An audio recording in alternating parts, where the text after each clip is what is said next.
This is Tampa Bay Video Citizen.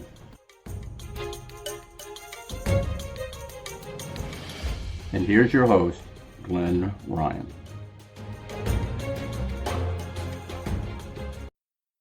Good evening and welcome to Tampa Bay Video Citizen. I'm your host, Glenn Ryan. If you like our program, please go down and hit the like button and subscribe to it.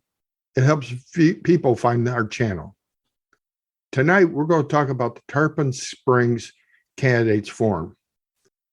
Last Monday, the Greater Tarpon Springs Democratic Club held a candidates forum at Tarpon Springs Rec Center.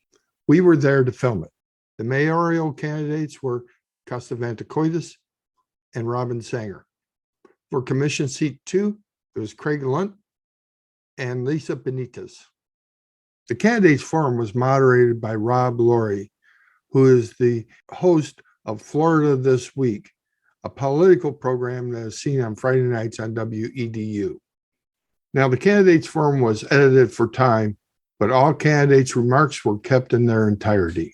Here's part one with the candidates for mayor and commission seat 2. It's about why you want to be the next mayor. Good evening, everyone. It's wonderful to be with you all. My name is Robin Sanger. I'm running for mayor of Tarpon Springs.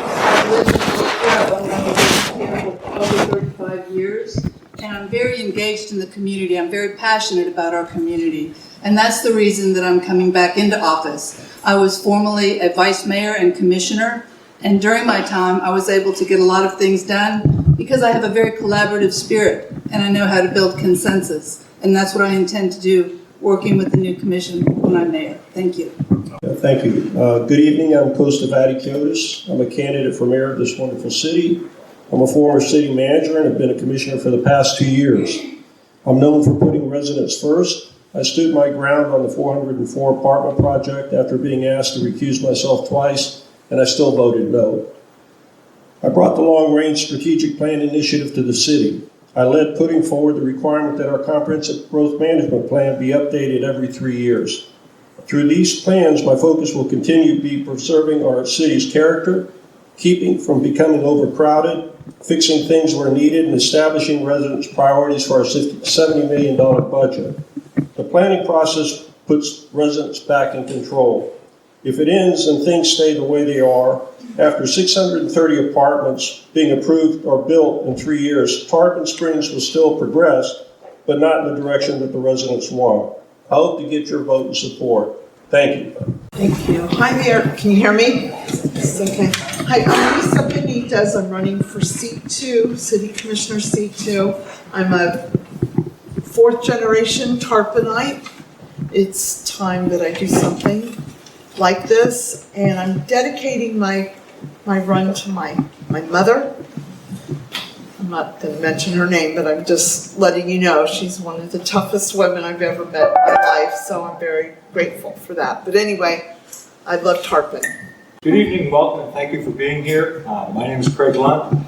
I'm running for seat 2, which is a 1-year seat, replacing Costa, or hope to be replacing Costa, who's running for mayor. I've been a Florida resident for the better part of 38 years. I've lived in Tarpon Springs for the last 11. Professionally, I'm a network and cybersecurity specialist. I work with Florida universities, schools, cities, and counties to try to keep them safe. You'll find that I'm a very detail and team-oriented person. I'm trained to listen and consider all sides. I promise I'll listen to the residents and the businesses of Tarpon Springs before I make decisions. What I bring to Tarpon Springs basically is a passion for inclusiveness, transparency, accountability, and thoroughness. Hopefully I'll carry that forward to all my interactions representing you. I look forward to addressing your questions this evening, and again, maybe you'll get a better sense of what I can bring to the city, and thank you. Tarpon Springs has a land area of 9 square miles. That's a population of 25,000 people. In 10 years, well, let's say at the end of the decade, what's the ideal population of Tarpon Springs? We projected that out. It's 28,500. And of course, that's under our current zoning and the way it's planned right now, and things can go a variety of different ways. And that's why I think it's important for residents to get involved, because if they don't get involved, we'll be making the same mistakes that Dunedin and Clearwater did. That's trying to actually reverse the high density that they've got, which makes it a lot more challenging. So these plans that I'm putting in that are resident-based, hopefully will create a vision for Tarpon Springs to keep us the way we are in terms of population, preserve our character, and everybody will have plenty of elbow room. Well, our projected ideal population is about 5,000 more people than we have here right now. Now, how we can bring those people in is what's crucial. How to maintain the character of our small town and not have massive blocks of development is very important. Engaging city residents to see how we can bring them into the process is extremely valuable to us in that decision-making process. But also we need to look at how we can redevelop rather than look at every empty lot that we have and think of how we can maximize the number of units on that. How can we use greenfields and brownfields and really smart growth and redevelopment to create a look that keeps our small town character? Rather than building vertically, we can have small clusters of cottages. We can have infill development in some of the narrower lots that we have. We can improve accessory units. And I intend to work with other innovative people around the state to see exactly what they're doing, because this is not just a Tarpon issue. This is happening everywhere in the state. So we can learn from other people's experience and see what we can do that fits Tarpon, that fits our culture, that fits our hometown look, and really create something that's very attractive, appealing, because honestly, this is the best city in the United States as far as I'm concerned. Everybody wants to move here, but we have to have a very thoughtful process to see how we bring people in. Thank you. We need workforce housing everywhere. And if you price people out, if real estate and homes become too expensive in Tarpon Springs, you're going to price out working people. How do you make sure that as Tarpon Springs grows, you make home and housing affordable to people that perhaps work at the restaurants, work on the docks? How do you keep affordable housing within the city limits? We're in a situation right now where we have to plan for at least 5,000 people over the next decade. We have to put housing for them. Right now, we're 90% built out, so there's not a lot of places to put housing. We need to look at redevelopment, as Robin was mentioning, in infill areas, so we can put some planned housing in there. Unlike my competitors, or my colleagues here, I actually think we need to look at some higher rise solutions for that along maybe the US 19 corridor. I think we need to look at some of the redevelopment of mixed use housing along the Pinellas Trail, so that we can have apartments over commercial, make them livable, that sort of thing. Well, I'm surprised that 5,000 people aren't here already. It seems like it if you're in the traffic daily. So, we welcome new people, but we also need to watch how, we just let them come in and build. They're building on every piece of property we have. Really, and I know we can't stop it. It's just that we need to be able to control it, and stabilize it. We like people. It's not that we want to keep them out.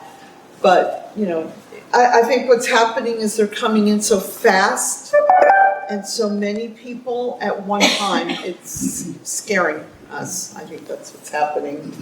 Lisa, thank you. First question, and Lisa, if you don't mind, since you've got the microphone, let's kind of do it in reverse this time. We'll start with the commission candidates. Lisa, how are you different from your opponent? For one, I'm a fourth generationer.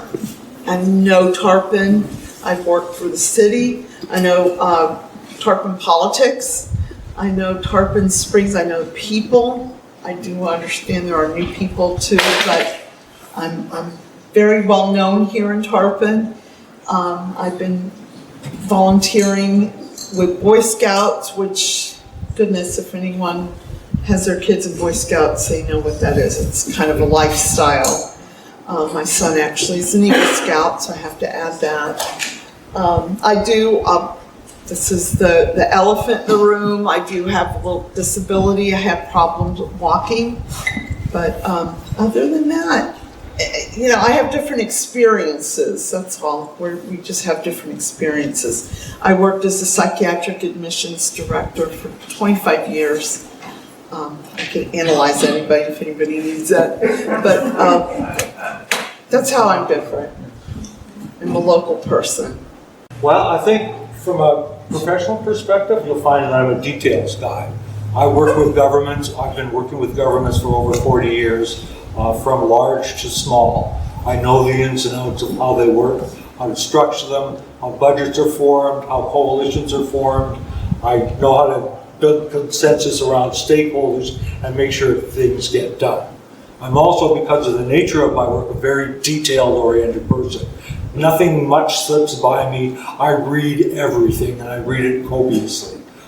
So for me, if you're really looking for me, you're going to get somebody who pays attention to our budgets, pays attention to our contracts, make sure we pay attention to our comprehensive and strategic plans, and make sure that we stick to the letter of them. I don't do things on balance.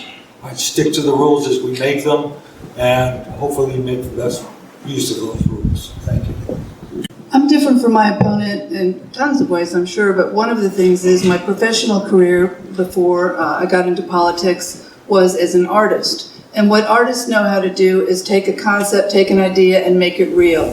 So my unique ability to combine vision with action is a very special quality. While I was on the commission, I was able to have the vision of tree protection and turn that into an ordinance through building consensus with my fellow commissioners. The same thing was with public art. A great city needs public art. We did not have an ordinance, so I had that idea. It took about a year to build consensus. It took another 2 years to craft the ordinance. I do not give up. I stick things through to the end. 12 years ago, I started a community initiative called Peace for Tarpon, making Tarpon Springs the first trauma-informed community in the nation. That's a huge deal. We're known nationally, we're known internationally, we're doing work around the United States and with the UK. So it's the idea of taking these seed ideas and seeing how full we can make them and how we can make them really show up in the world and not just remain an idea. Thank you. I'm very much like Mr. Lunt and detail-oriented, ask a lot of questions. I'm also very result-oriented. One thing that I learned as city manager, you're not going to accomplish anything alone. And the one most important element in Tarpon Springs are its residents. And that's what's been lost for the last 15 to 20 years. The residents somehow have taken a lesser role in this city. And what we've got is something being decided every 2 weeks by 5 commissioners and sometimes just 3. And so what my sense is that if we're going to get anything done and we're going to have a happy town, we need to involve the residents. And that's what my strength was. And also, I'm a big one on getting my hands dirty. I volunteer a lot. I set up at First Fridays. I understand what the businesses go through. I bring that back to City Hall and the City Commission meetings. I have sat and listened to people with the code enforcement problems that they've had, and I've tried to add fairness. So I'm very much in tune with the residents in Tarpon Springs. Thank you. Next question, Costa, we're going to start with you. How would you preserve natural habitats like the West Klosterman Preserve? Buy it. I mean, it's as simple as that. Is it in the works right now to buy it? Well, West Klosterman Preserve is somewhat of a unique situation. It's not in the city, it's in the county. You can't bring it into the city. It creates an enclave. We've gone through that. But there are other areas in Tarpon Springs. The one big issue, of course, is the Walmart property that's still festering. When I was city manager, we brought 74 acres of nature park into Tarpon Springs, another 22-acre sports complex. So we just need to grab them as we can. We're short on many parks and many other things of that nature that are open space, and there's no other simple solution. Buy it when it becomes available. Simple as that. Okay. Robin, and I think Costa answered it really well, but the first part of the question is how would you preserve natural habitats? So I think that they're interested in not just the Klosterman Preserve, but also other areas within the city limits of Tarpon Springs. How would you preserve them? Well, one of the things I'm interested in is creating a conservation corridor along the coast to contribute to parcels up in Pasco County, all the way up into Arapika. Arapika, through the vision of an artist there, has reclaimed a conservation area there, and now it is the smallest black bear habitat in the state of Florida. Now, we don't really want to create a black bear habitat here in Florida, or here in Tarpon Springs, but that's just an idea of how robust this vision can be. And what that involves is areas that are no longer buildable or might not be buildable in the near future. How can we encourage residents who might own those properties to contribute those back to a green coastal corridor, to contribute to a larger protected area? We can also increase buffer zones when we have development and not clear cut, even bird habitat. The Audubon Society knows that the diminishing population of songbirds, our wading birds, according to the Audubon Society, is also diminishing. So we have to look at the small as well as the larger picture. But I can definitely see building a land trust, a conservation area to contribute to what we have all the way up and down the coast. Thank you. How have you helped in making our residents feel safe from crime and panhandling? First of all, I continue to support our police to the utmost. I did a ride along with them just a couple of weeks ago. My impression of the police force, and it was a busy night, was that they were very, very proactive, reactive, and surprisingly enough, compassionate in everything they did. It was a wonderful experience. So I think the police are doing a great job as far as crime, and I continue to support them.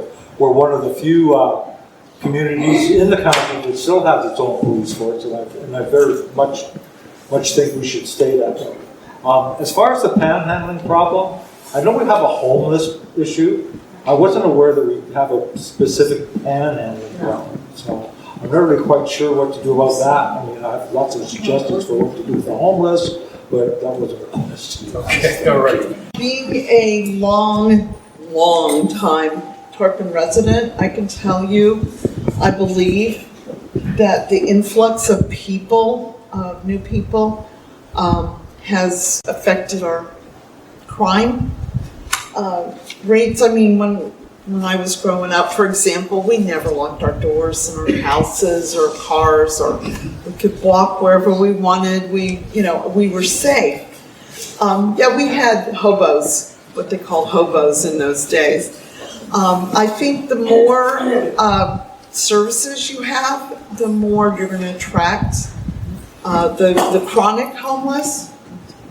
I believe that homelessness basically is a mental health issue, absolutely, and these people need help. But yeah, I support the police, of course. I have a long time history with the police.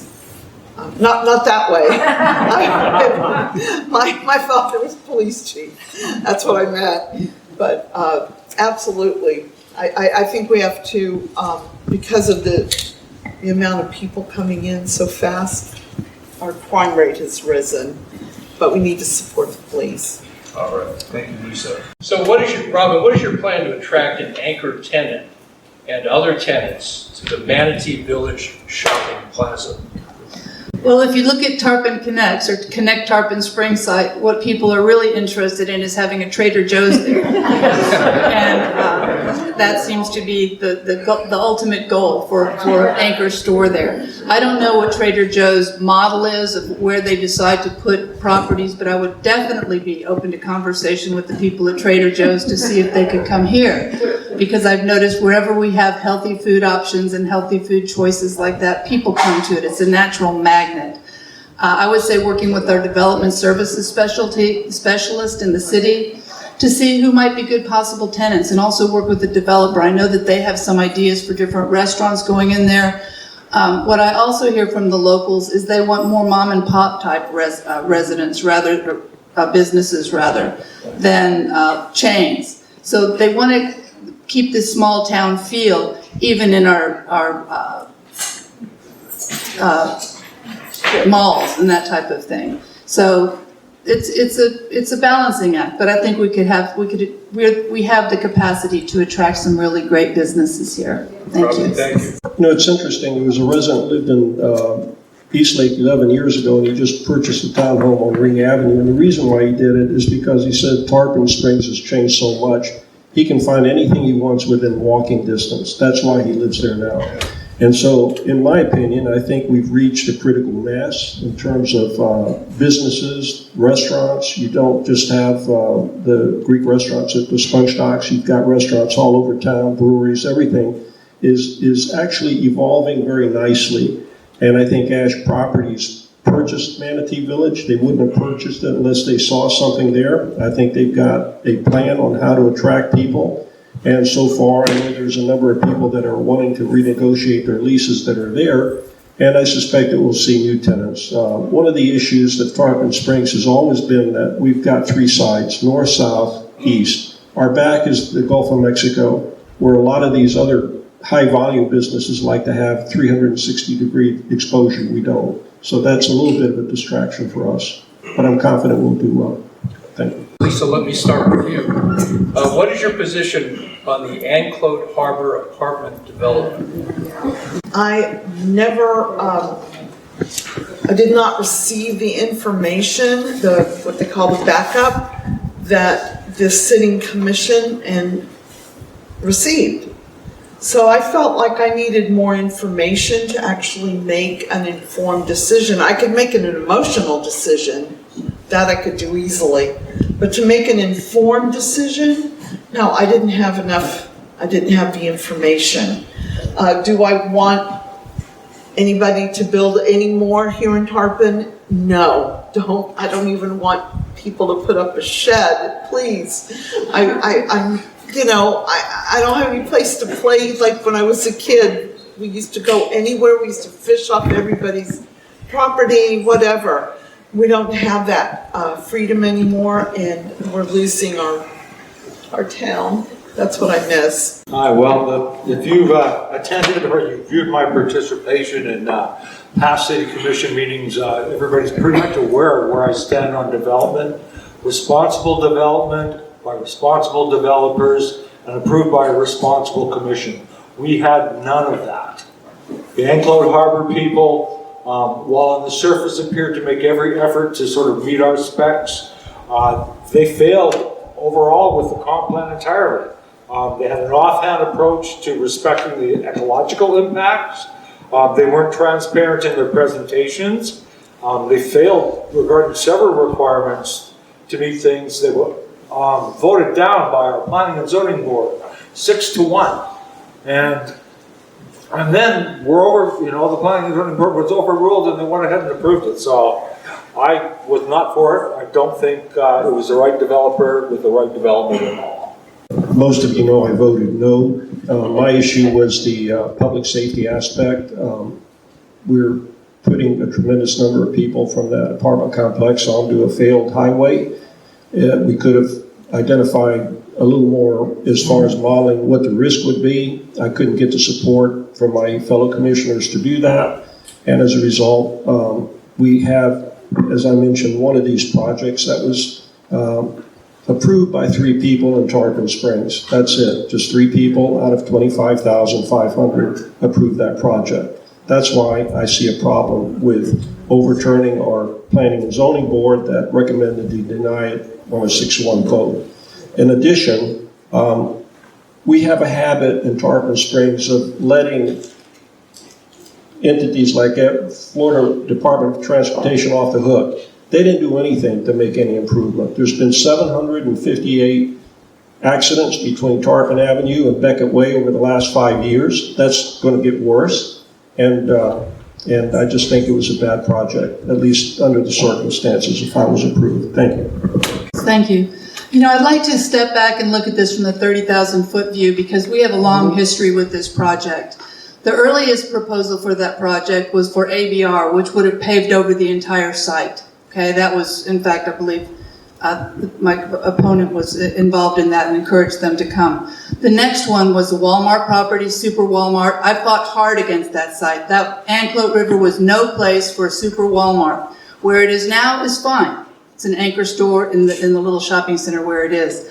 However, I was able to convince other commissioners to go along with me, and I made the motion to deny the extension for Walmart, which shut that project down.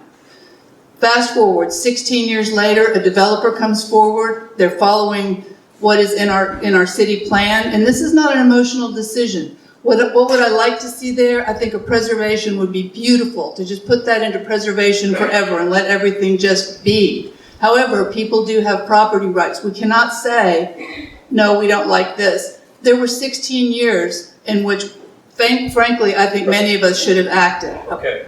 If the city doesn't allow the apartments, who pays the $1 billion lawsuit that the city will face? The taxpayers pay that, and that's another thing to consider. Is this worth the taxpayers paying that? If the developer followed all the rules and the commission voted in a quasi-judicial manner according to the facts, it's not an emotional decision. It's what are the facts. I can see that there are safety issues. I can see that there's a perspective that might be challenging with our comprehensive plan. Yes, there are issues of safety, of transportation, and all those things. However, I don't think it's worth it unless we have a plan, an alternate plan in place. I don't think, right now there are, I believe, 4 active lawsuits going on about that project. When I am mayor, I will have to listen to both sides. I've heard from plenty of business owners here in town who are very happy that the 400 unit apartments are going in. You're supposed to listen to everybody in the city. So that will be my job as mayor, and to make the best informed decision that I can at the time. Okay. I beg to differ. I'm not sure I understand the question. We've got 4 active lawsuits. I don't see the city being sued. Are you suggesting if the commission just shows up at a commission meeting and say, okay, we're not going to let you build it anymore? I'm sorry, but... Okay, does the person who wrote this question want to give us some details about what you're aiming at? I'm just saying, if the property was done all the way proper and everything was managed, I believe that all we have now is just minimum roof lines, and we change it right now and say, I don't know if you come up with something new. You can be sure they're going to show us some millions of dollars. What do you want to do with the property? Like you said, we got for 16 years, nothing happened. I'm all for the apartments. I'm not sure I quite follow, but hypothetically, I don't see a lawsuit at this point in juncture by the developer towards the city. There's 4 outstanding lawsuits. If any one of those, I think, prevails on the side of the concerned citizens, we may have that project back in front of us, and it will be a project that starts, or at least a process that starts all over again. And we'll have to look at that again based on the merits. It's going to go through the Planning and Zoning Commission again, and I would hope, in my opinion, something would be different that they would offer that they didn't offer before, or else I think with a different commission, and I think the sentiment of the residents, I don't know what the chances of success on the second round would be. But I don't see the developer suing the city, nor the city doing anything that would cause the developer to sue the city. How do you feel about local business owners sitting on city boards, specifically the Board of Commissioners? You know, while I appreciate the fact that a local business owner here lends a certain information or background or look at what's going on and stuff like that, I do believe in it. It might even depend on who the local city owner is, but there might be various conflicts of interest as far as zoning, signage laws, and all sorts of things. So, I don't know, I've never really given it serious thought, but I think if you asked me just off the cuff, I would say that's probably not the best idea. As long as someone has an interest and as long as someone qualifies, I think they should serve on whatever board they wish. I don't see, and if there is a conflict of interest with voting or something, then I think they can recuse themselves. But I think they would, a business owner brings some expertise to the board, so I don't think there's anything wrong with it. Okay. Many of the candidates have special interest development groups supporting them financially. How can we know you will look after our interests and not the interests of the developers? Well, let me put it this way. I've been hanging it out for the last 2 years for the residents, and I think it's clear on the resident part that I'm there for them. And I've lost friends who are developers over my stance on the Anclote Harbor. That point by itself ought to be the most important thing to look at in terms of where the candidate is or an office holder in terms of the residents' loyalty. Thank you. Basically, to win a campaign, you need donations. I've accepted donations from all kinds of people, mainly residents who are not any way near special business, but a few $100s of a donation is not going to buy my vote. Of course, it's not going to buy my vote. I believe my opponent has also taken money from a huge developer, Pioneer Homes, Stamus and Zoots. And, but I don't hold him accountable for that. I assume that should they come forward with a proposal, if it's something that's a conflict of interest, he would recuse himself. But our town is so small that there's no way we can go and say, I'm not taking money from this entity or that entity. It's about the integrity of the candidates. It's about what we do with our votes and with our voice when projects come before us, basically. Thank you.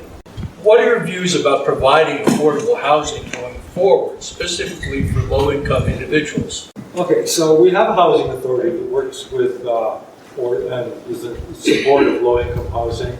Ford Pinellas also has a group of people that look to do that. I think we need to look to work with the county as well as just look locally in order to get housing down to a cost. I mean, we have a medium income in this town that's, somewhere in the neighborhood of $53,000 a year.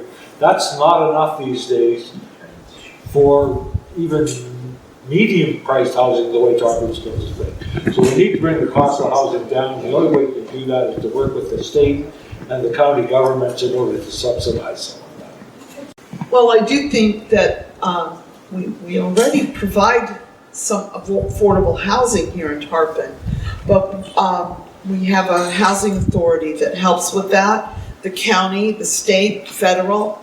So I think that it's there. It's just maybe we need to work a little bit more with them. But the other thing is keeping our taxes down and keeping our costs as down as we can.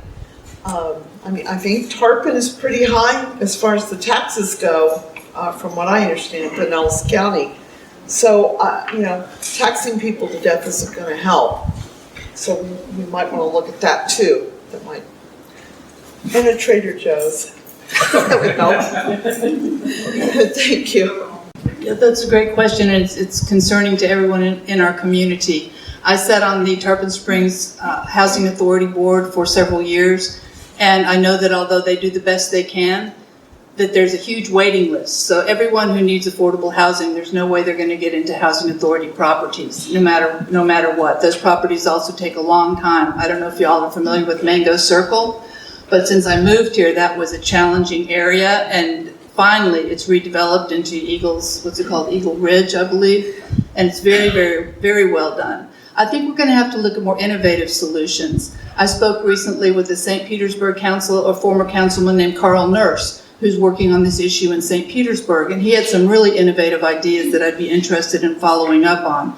I think we have to, developers are here to make a profit. We need to figure out how to give them perhaps tax credits, cut out the impact fees that they may have to pay to make it work better for them, to make it more profitable for them to actually develop low-income housing.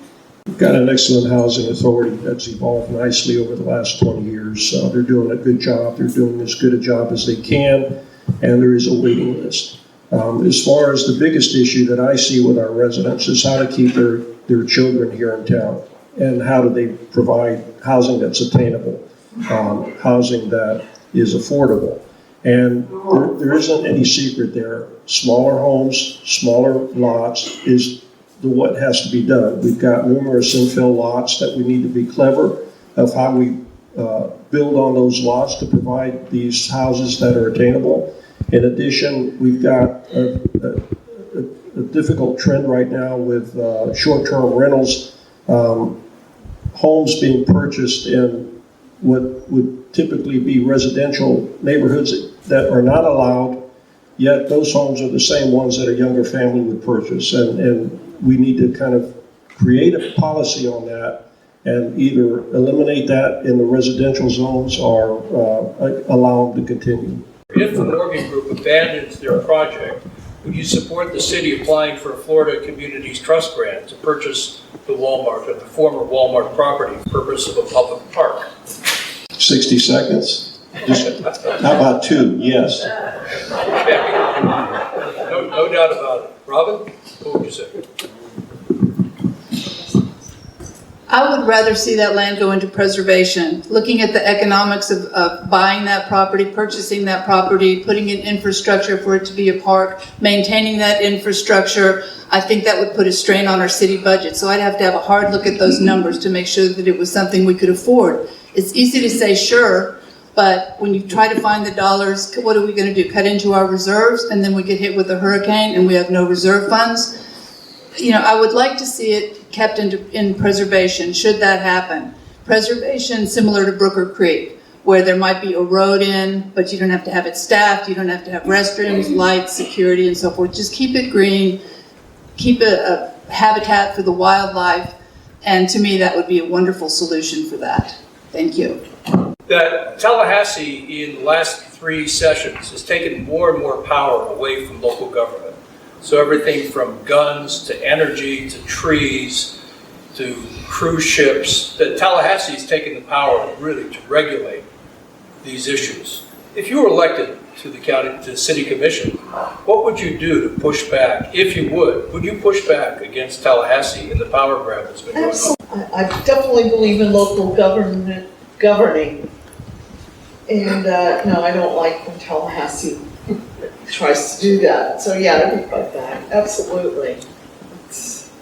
We have a U.S. Constitution, people. Let's follow it. I think we need to push against it. I think Florida League of Cities ought to stand up sometimes and actually voice an opinion rather than just going along with it. Tallahassee doesn't deserve to run our lives. Local government is nonpartisan and it's local and it's for you. It's not for somebody who's going to cut a business with some large conglomerate or make his business buddies happy or make the insurance industry happy. Local government should be for local people and in control of the citizens. Other than rebelling, I think we definitely need to work with the state legislature and the senators. Also, I think what we need to do is partner with some of our other cities about our size, and so that they would do the same thing. I think personally it's unacceptable. You mentioned 5,000, there was a mention of a 5,000 population increase. At that community forum, that was the first time I ever heard that number, and supposedly that's going to be mandated by somebody that we have to increase our population by 5,000. That's a travesty. That takes control of our own destiny out of our hands, and it doesn't make it a community anymore. So I think we all need to work together with other communities to basically affect change. And if the legislators don't agree, all work to get them out of office and put somebody in there that is more tuned to what our needs are. Thank you. Thank you. Robin? Thanks.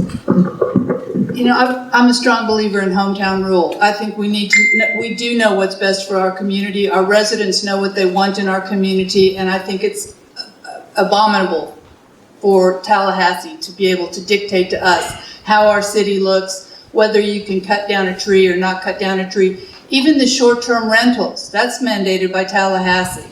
So I personally believe in hometown rule, but I think that's getting down to nonpartisan politics. I think partisan politics is an issue at the local level, and somehow we have to remain independent. We can talk to our legislators, we can push back, we can lobby in Tallahassee, but we need to have listening ears. We need to have receptivity for people to listen to what we're trying to do. Collaborating with other communities and being a more unified voice would have more power and more sway. But we need to stand up and let people know, no, this is not us. We are not taking this, no. And have our voices heard. Thank you.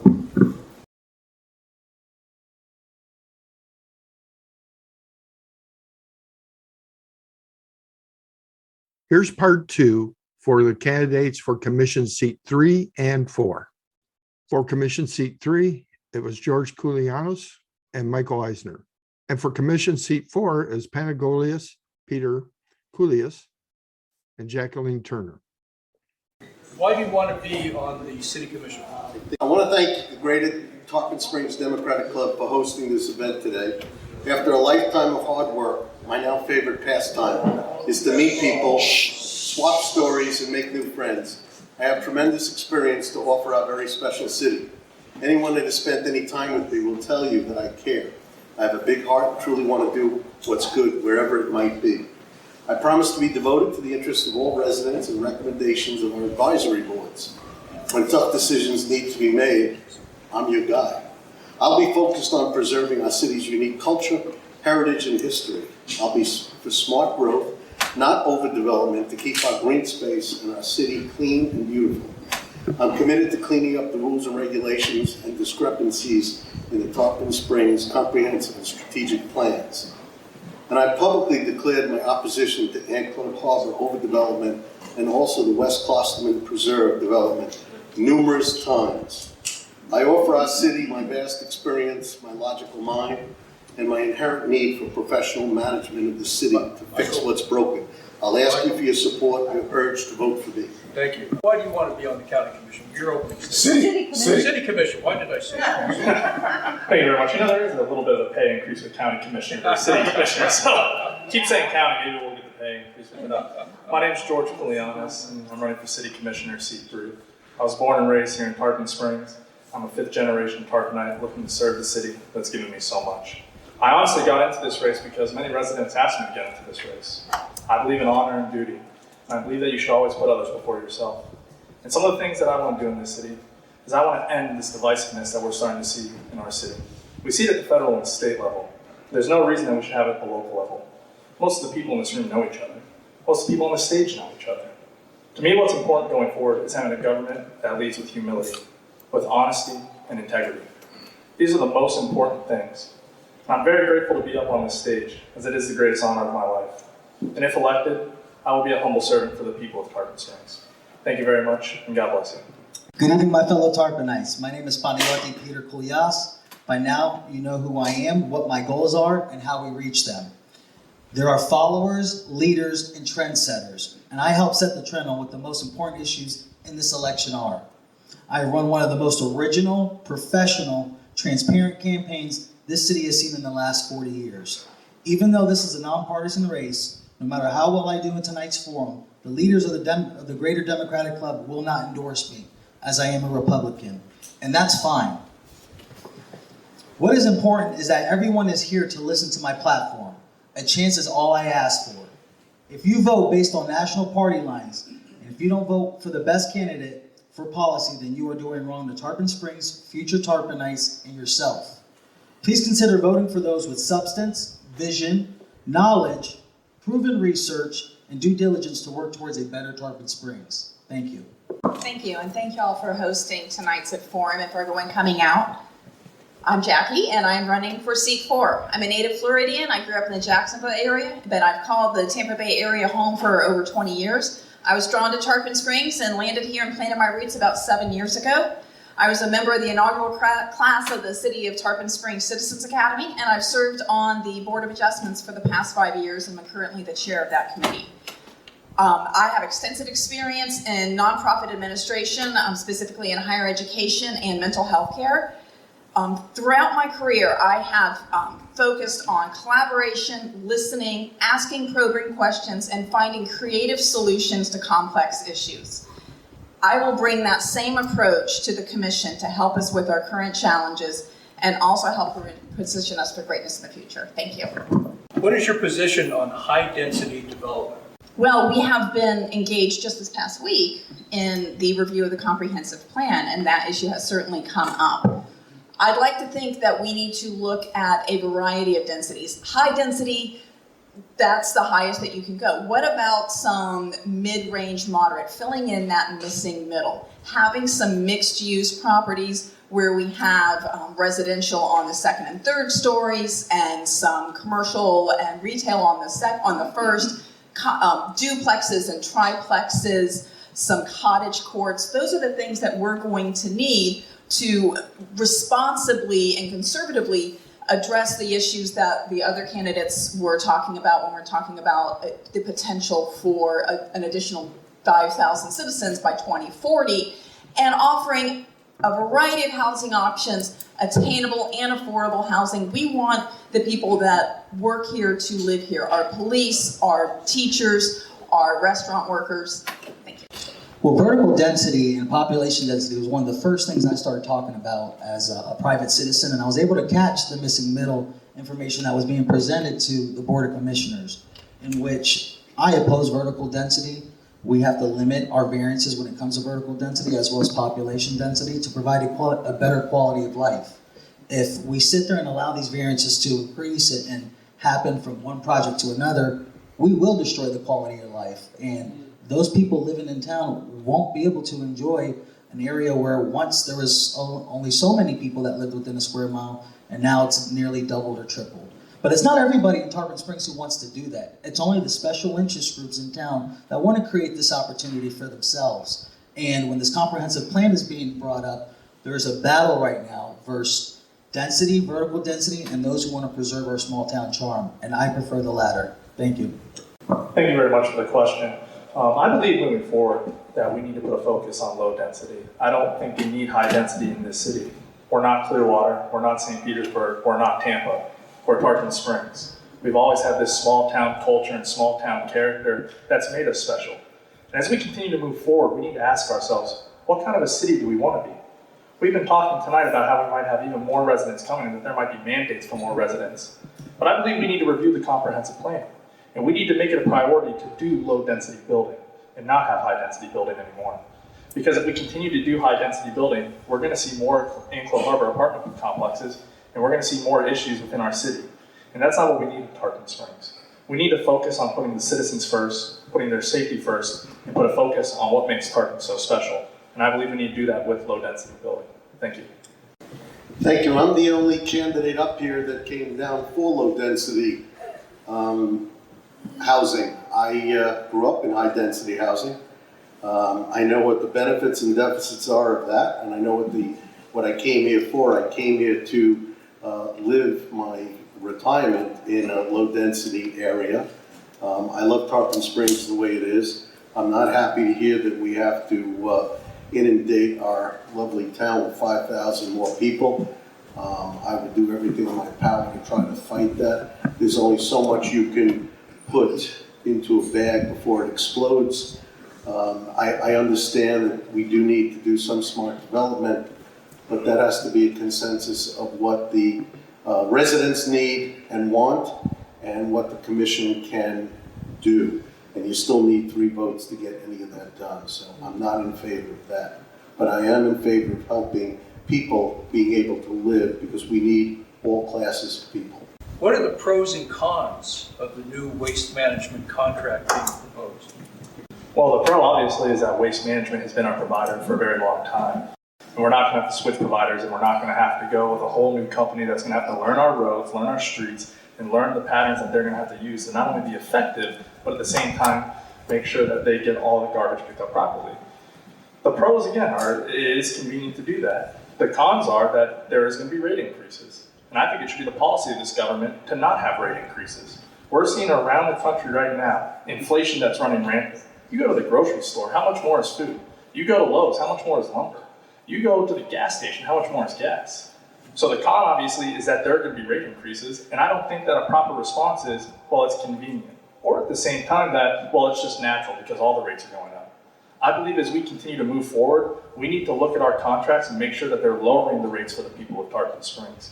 And that as we continue to seek these contracts, that we have to make sure that they're in the best interest of the citizens of Tarpon Springs. And I will continue to believe that the best interest of the people is lowering those rates. Thank you very much. The pros are we still get to keep waste management. We understand their service and what they provide to us, and they've been there with exceptional service over these many years. Now, the cons are obviously our rates have gone up, but the scope of work originally, when given out with the 3 bids, wasn't fully detailed, and so there was a really low bid from one of the bidders, and the other 2 were fairly the same, and that raised some concerns. And so when we're talking about difference in days and having those trucks on the road every day of the week as opposed to just 2 days of the week, that's a big deal. And it's also very concerning when you see these articles all over the state of poor customer service and from the lowest bidder on the previous time, and I don't know if we can take that risk. I don't know if I want to see our senior citizens being able to not carry loads out and having to rush to get their waste out. And there was another reason that there was only one bid, because one of the prior companies, I believe, was being bought out during the current time. So that's why there was one bid. As the others have stated, I do agree that the benefit is we will have the same reliable, consistent service that we've had. We've had them for over 25 years, so it is a plus. The con, of course, that we do have the rate increase, and it's not an equitable rate increase. The difference between the commercial and the residential, one's feeling it more than the other, so that's concerning. When the original RFP went out and the proposals were presented to the commission, I spoke up because I was quite concerned about the apples to oranges comparison that we were given. I have extensive experience in my career, not only writing RFPs, but responding to RFPs and writing proposals. And it is a very laborious task if anyone's ever done that. And I was pretty disheartened by what was presented. I advocated for us going back to bid so that way the companies could bid on exactly what we were looking for, so we had clear, consistent proposals that illustrated exactly what they're offering. Thank you. I have the liberty of, I have done a lot of these proposals before. My experience is in taking bids, and I, like Ms. Turner said, I wasn't happy to see that this bid was apples and oranges, as she used those words. I feel that it's good that we have the same quality of refuge pickup. Of course, nobody's happy that there's an increase, but you have to consider that gas is up twice the price, and that's what they're using to drive around. Hopefully, I would like to see a contingency plan in there that if the price of gas goes down, so would their price go to follow, because I would like to know why their price went up. But I wasn't happy with seeing the first bids because those were not comparing what we really need. So in my opinion, there's always going to be good and bad. I think we need to scrutinize the bids a little bit better than they've been done, and I'm happy to do that. Is it ethical, is it legal to identify party registration in a nonpartisan race? Guys, we got to be honest here. That's the biggest question that the residents ask me when I walk down the streets. I mean, that's what people ask me. And no, it is what it is. You shouldn't base your decision on national party lines, and that's the problem here. Too many people do that, and they miss out on finding people who really love their towns, really love that small town charm, who are willing to go to fight to bat at all times, because that's what you need. You need fighters up here. You need people who are going to protect your town and look out for the best interests of all the residents, current and future. So, I mean, at times it's going to come up. I mean, we just got to address it and be honest about it, and then convince these people, hey, we're still the best candidates for town to make the difference that you need. Thank you. Thank you. Well, party registration is a matter of public record. I love that we have the broad government and sunshine laws. But I agree. It saddens me that people are making these snap judgments about on the party lines for something that is a nonpartisan race. I've, probably like all the candidates up here, I've heard those same things. I was like, hi, I'm Jackie. I'm running for city commission. You Democrat or Republican? I was like, it's a nonpartisan race. Yeah, but what are you? I was like, I'm Jackie. So give me the opportunity to explain to you why I am the best candidate to represent you in this city. But it's unfortunately the world we're living in. I am very grateful, though, that I have many friends and colleagues that I've met along this amazing journey who we are on different party lines on the national arena, but they are fiercely supporting me, and I think that we have a lot more of that in our city than we may realize. Well, more so that whether it's legal and ethical, I, like my other candidates, that's the first question and most important question I get.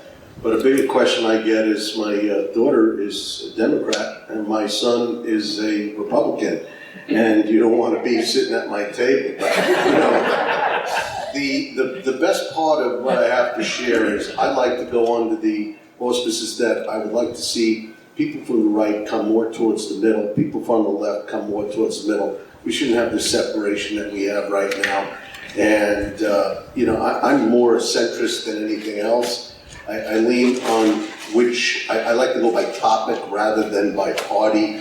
I'm also a registered Republican, but I'm not a right-wing Republican, I'm not a left-wing anything, so I think I deal with common sense decisions on every issue that comes before me, so that's the route I would like to go with.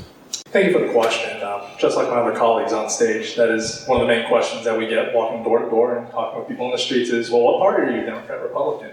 And to me, to actually answer the question, is it ethical or legal? I don't think it's ethical if you're going up to Republican targeted houses and you're going, hey, I'm a Republican, vote for me. And I don't frankly think it's legal if I remember the state constitution correctly. But this is the world we live in now. And one of my main goals, like I said, is bringing the community together. I want to be a representative for all the people of Tarpon Springs. I say one of the biggest problems that we have is that there is this kind of division, that we're now enemies with each other. And it was Abraham Lincoln who said in his first inaugural address, we are not enemies, but friends. We must never be enemies. And that's the kind of leadership that I want to bring to this city. I'm not going to look at anyone and say, they're a Republican, they're a Democrat, I have to vote this way, I have to vote that way. Because that's illogical. You have to make rash decisions, and you have to make sure that when you're making these decisions, that you're doing it for the best interest of the citizens. So I want to thank you again for the question, but to answer it, yes, I do believe if you're going around telling people I'm Republican running to Republican houses, then yeah, that's unethical and illegal. So thank you. Why did it take some of the candidates so long to offer a stance on Anclote Harbor? Could special interest and campaign donations have played a role? For the record, the rest of the candidates jumped in when it became popular to jump in about Anclote Harbors. I, by myself, as a private citizen, was up there fighting for the residents from November 2020. I started originally with the first hearing, started with the second hearing, and I was the most vocal, outspoken candidate regarding special interest groups, preserving small town charm, and setting the tone for this year's election. Because that's what it's going to take. People are going to fight for you without influence peddling, without doing the right thing, and not holding favors over people's heads. And why did it come? My opponent actually didn't jump in the fight until the second application, which was June of 2021. So that's about 7 months later. Like I said, when the rest of the candidates became popular. So there are leaders and trendsetters, and people are going to fight for you to preserve small town charm. Thank you. Thank you for the question. I'm going to be frank and honest with you. I did not go up and speak in public at City Hall about the issue of the Anclote Harbor Apartments. I believe that we should not be deciding our issues at City Hall, that we should not be using City Hall to debate. And there are many candidates who went up there and were saying this and that. They have every right to say it. I'm not blasting anyone for saying it. I mean, good for them, but that's my personal belief. I think that you have to take your case to the residents, that you have to ask the residents, that you have to walk door to door and ask each and every person, do you want this, yes or no? Because you're only going to have 50, maybe 100 people at City Hall. If we're making decisions based on 100 people, that's not a true majority. You have to actually go out and make an effort to speak to the residents. And as we continue to move forward with these types of issues, I would hope to see that out of all the candidates. And funny, like I said, when it became popular, that's when people jumped in. And I made it a priority to say, no, I'm going to go out, and whenever people ask me, I'm going to be truthful and honest with them. And anytime I was asked by people, I was truthful and honest with them. And did I get attacked because I didn't go and stand on stage and listen to myself speak? Yes. But I believe it's about going to the people, not the politicians. Thank you. Thank you. I kind of differ with what my opponent just said. We had 300 probably plus people there against the project.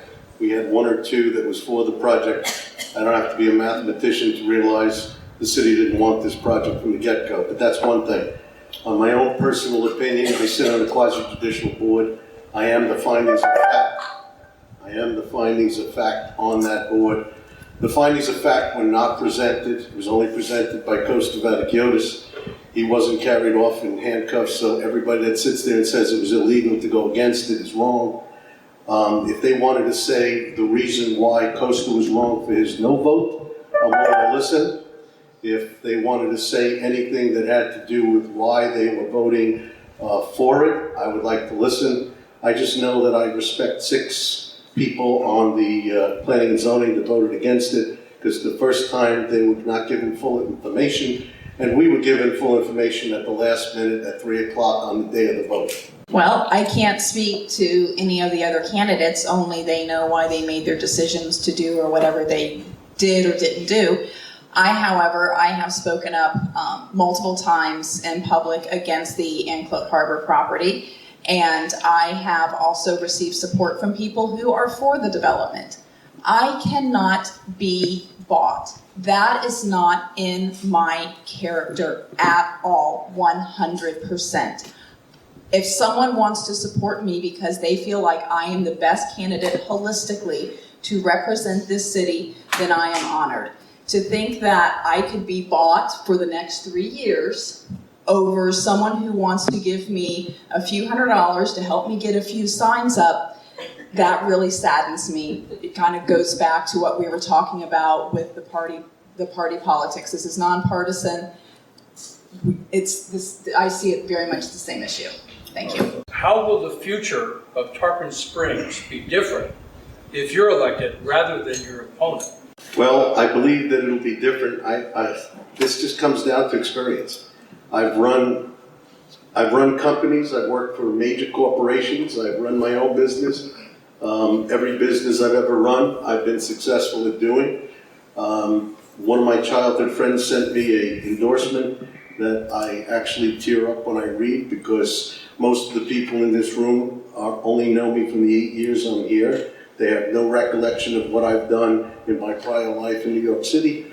And truthfully, here I've done quite a bit, and I've not earned a dollar here. Everything I've done is donation work. I've devoted to the Rotary Club. I've been the district membership chair and also the district award person. I've been a club person. I don't take things on half-ass. I take things on full bore. And I wouldn't take this position if I wasn't going to go all in. It isn't the 8,000 I'm going for.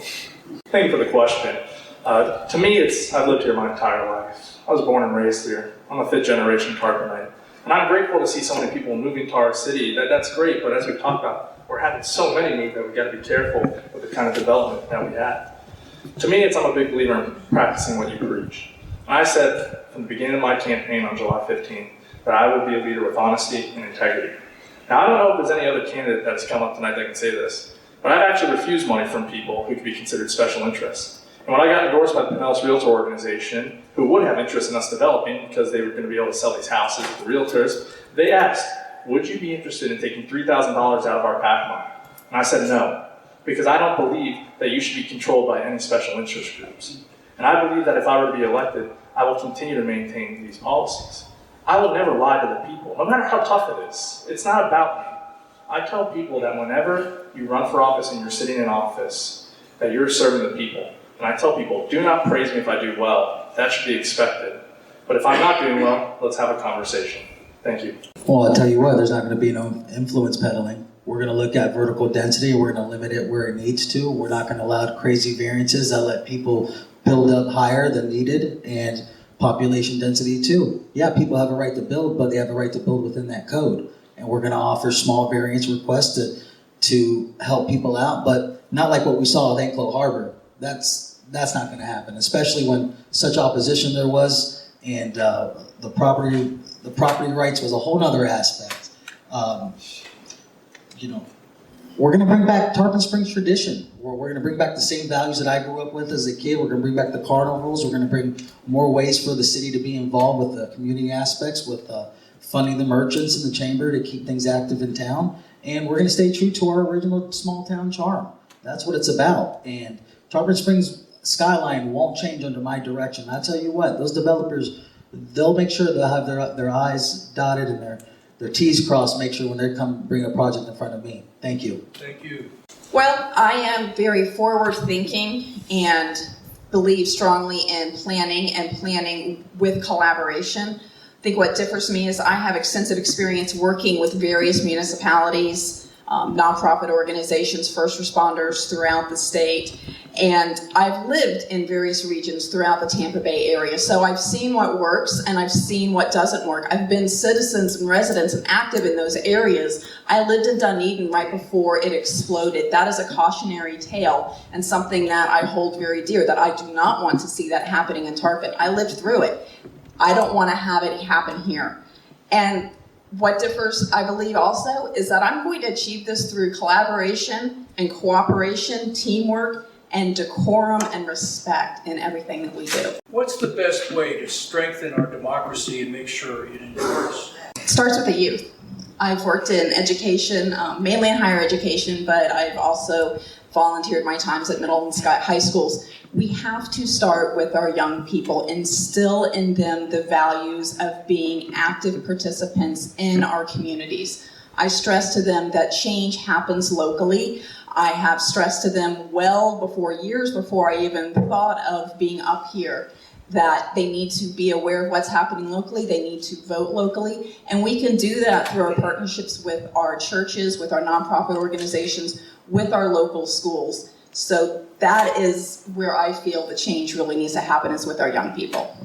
Citizen engagement, letting people know what's going on, keeping people in the loop, letting know when projects are coming up, asking the residents what their opinion is on matters. It's very simple to keep the citizens engaged and letting them know what's going on. And I've proven that. There's plenty of topics that I've talked about on the community pages where hundreds, if not, close to 1,000 people have interacted through either liking or commenting stuff. And that's just making the people feel wanted. And that's what you have to do. You have to bridge the gap between all parts of the community. You have to understand the dynamics of each and every neighborhood within Tarpon Springs, because they're all unique in their own way, but they're all Tarponites together, and we have to work to keep everyone involved and let them know about things and projects that are happening, which set forth another three, 4 projects after that. So I promise to give a citizen engagement platform that keeps everyone involved, and when big projects come up, we're going to have a very simple way of notifying the residents. That way they can stand up too. Thank you.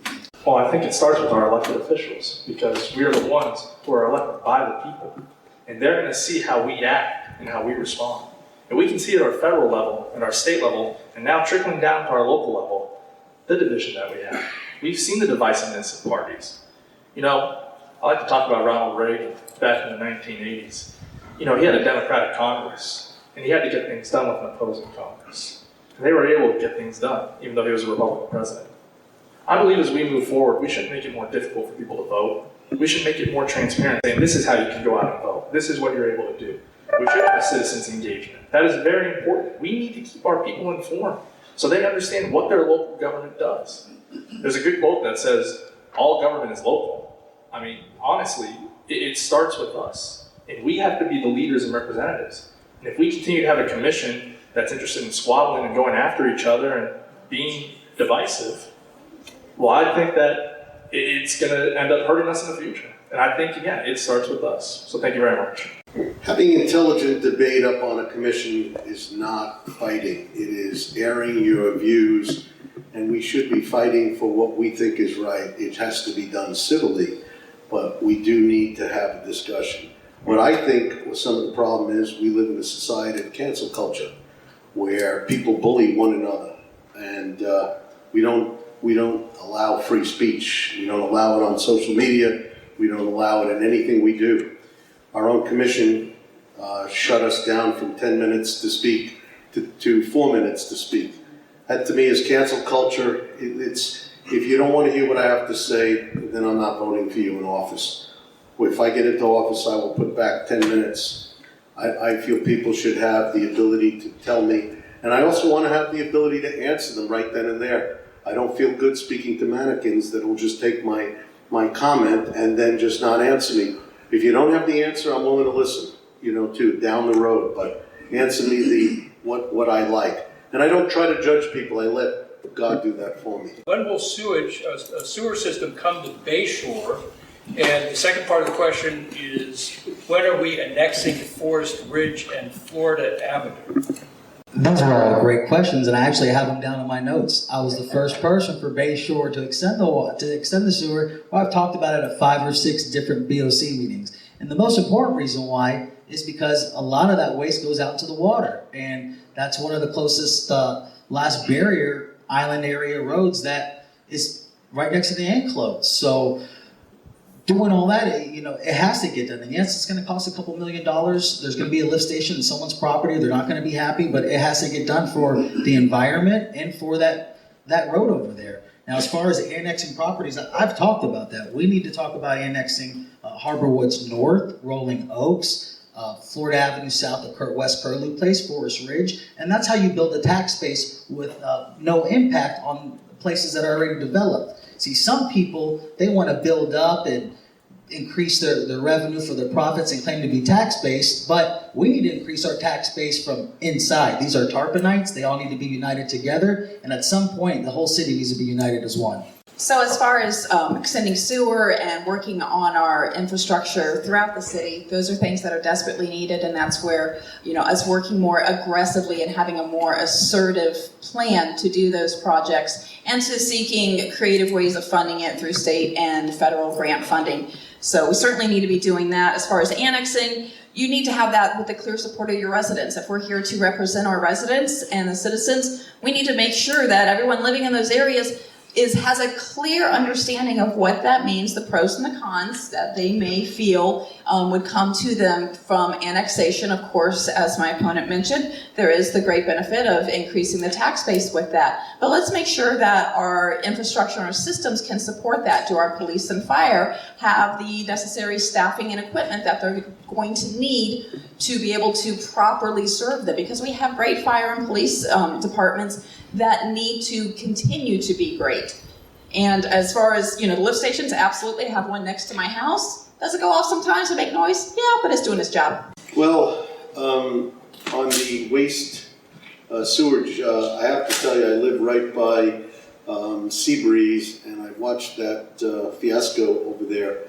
So I would like to see if we're going to do any sort of project that we make sure that we have the supplies to start and finish. The people have been displaced. We need it. We don't need to have this waste product going into our natural resources. So I wouldn't even consider going ahead with Bayshore until we have all our ducks in a row. I also think that we have too many projects going on at the same time. I think that some of the people that are in charge are pulling people off of projects and leaving them half done. This is the comments I get from people that when I knock on their door, they say they started something here and walked away. We need to have a timeline of start to finish, when it will start, when it will finish, and not that it's on somebody's radar. Thank you for the question. I'm hoping that we can get a sewer system there very soon, because we do not like dumping into our waters and continuing to contaminate the waters that we have in Tarpon Springs. It's, again, what makes Tarpon Springs so beautiful.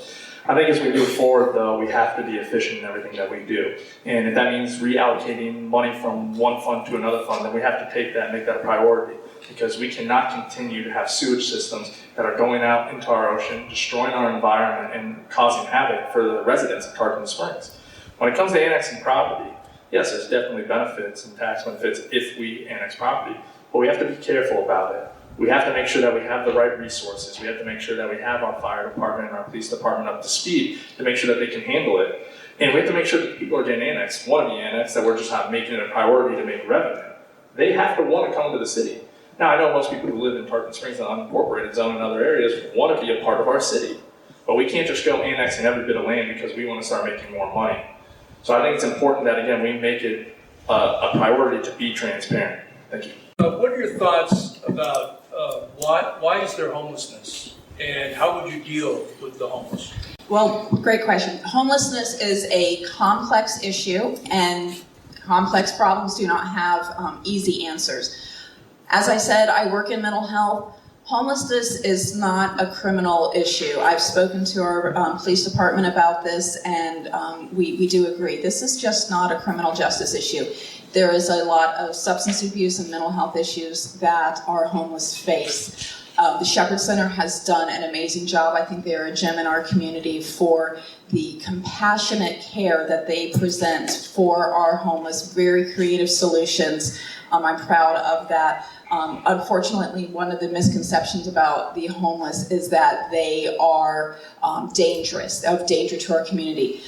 Statistics will show that the homeless are more likely to be victims of crime rather than committing the crimes themselves. We need to be compassionate to our fellow man when it comes to this, and working with those partners that are doing great jobs already. How can we help support those initiatives? Well, thank you. Why it is, it's in every state, there's no doubt about it. As the cost of living goes up, so does homelessness. It also has to do with mental health, illness as can be. We only pretty much have 5 or 6, from what I understand from the police, of our own people. We bring in a great deal of people from out of town, from Pasco, from Clearwater. But what I would look to do is try to work with the Shepherd Center, because if you're going to feed people, they're going to come. So it jumps back and forth between, do you feed people, which is God's word, or do you not feed them and put them out on the street? I think it's something that we have to work as a unison to make sure that we're not bringing them into the heart of the city, that we need to have an auxiliary place to feed and keep them existing at least. And if they have mental health needs, that we need to do that as well. Thank you for the question.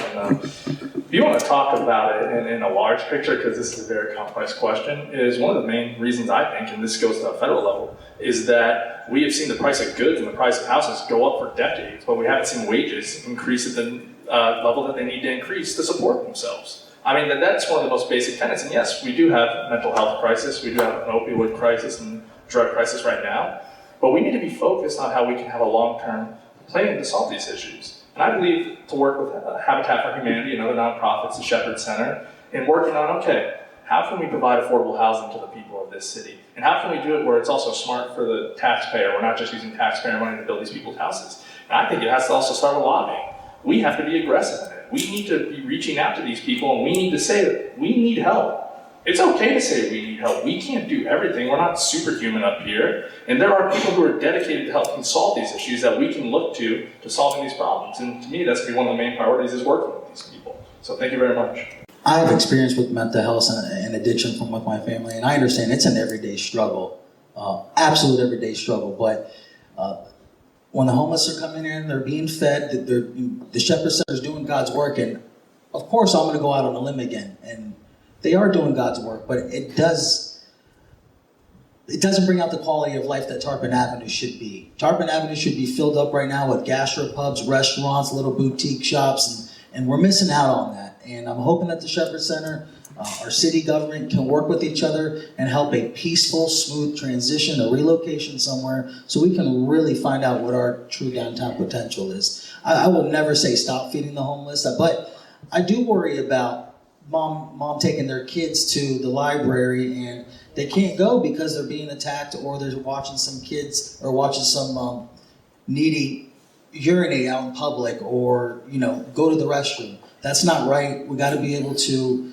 do what's right for our town and think of everyone living in town. Thank you. Think big for us. 10 years from now, what do you want Tarpon Springs to look like? We have a Superfund site, we have rising seas, we have problems with seagrass, we have rising housing costs within the city, we have some empty buildings within the city. What's your vision a decade from now of what you'd like to see Tarpon Springs look like? So you think I'm running for the President of the United States, I presume? Most of those questions that you're asking, I appreciate, but they don't pertain to Tarpon Springs. Seagrass, there's very little I could do to help. Rising tides, there's very little I could do to help. We can handle temporary king tides, and I've spoken about that on numerous occasions, about having pumps to. Well, what I'd like to do with Tarpon Springs is I'd like to do smart development, as was spoken up here. It's just how you do it. You have to have experience in order to go ahead and do that. It's not something that it's a learn as you go type project. I have a background in contracting and construction. I don't do it anymore, but you need to make sure that the residents are involved, that we follow our comp and strategic plan. That's primary to where we need to go, so that we know what we're doing. It's unimportant what my 10-year plan is. It's important what their 10-year plan is. Okay. Yeah, thank you for the question. I think this is the biggest disagreement my opponent and I might have, is I think we actually have a lot that we were able to do. I think it starts with us being aggressive and going out to lobby our state representative, our state senator, and our federal representative. And I've had experience working for Congressman Bilirakis up in DC and working for him on 2 congressional campaigns. And I think it's about getting the funding that we properly need to combat climate change, to combat rising sea levels. And we're having innovative ideas to try to stop this and this kind of flooding. And it starts too with our sewer issues. We need to make sure that we have the proper drainage system to where our streets are not going to flood. When it comes to the other issues of Tarpon Springs, in 10 years, I want to see a prosperous Tarpon Springs. I say that this next Board of Commissioners is going to have a big responsibility on their hands. And that as we move forward, it's going to be up to us to set the tone of what kind of a board we want after us. And I believe I've been working on an economic plan with many of our business leaders called the Invest in Tarpon Plan. I want to see dollars stay in Tarpon Springs. I don't want to see them leave to go to Dunedin and Clearwater. And I think we have to be aggressive on what kind of businesses we want coming into the city and bringing these businesses in so that people of Tarpon Springs can spend their money here and not elsewhere. So thank you very much. Thank you. In 10 years, well, I can start first off with the first 2 years. Well, we need to start this comprehensive planning. We need to implement it. We need to hire a new city manager who I've spoken to in the past, who's ready for a smooth professional transition to help implement the strategic plan. We are going to set ourselves back if we don't have proper, energetic people to start a new phase of management in our city. And if no one up here wants to address it, that's another issue. You're not thinking too far ahead, and you're sitting here on the fence just deciding on what to do. Long-range planning. I mean, vertical density is going to put to a limit. Just because they say 5,000 from FDOT, we don't have to have that right away. We can limit our slow growth and little properties here and there, be very conservative with the variances we offer, and bring back that small town charm. 10 years from now, I see the same Tarpon Springs I grew up in. I see the same Tarpon Springs you see now with infrastructure addressed, small town charm taken care of, and you won't see a skyline. That's the version of Tarpon Springs I want, and I want for my kids. Thank you. Thank you.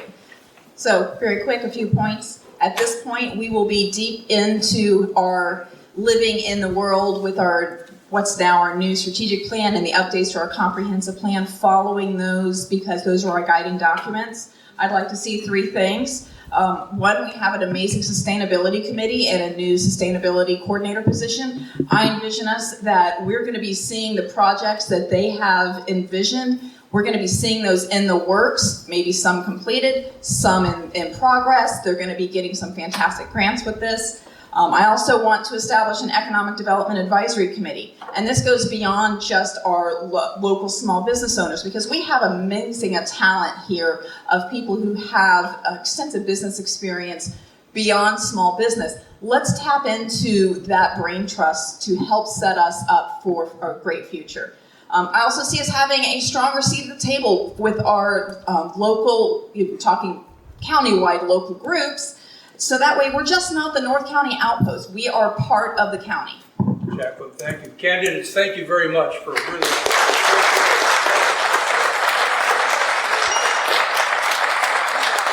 And there you have it. Thank you for watching our program for tonight. As I said, if you like our program, please subscribe. There's other videos out there that you might be interested in. And also, we're on Facebook. So if you see something on our Facebook group page, please share it. Thank you and take care.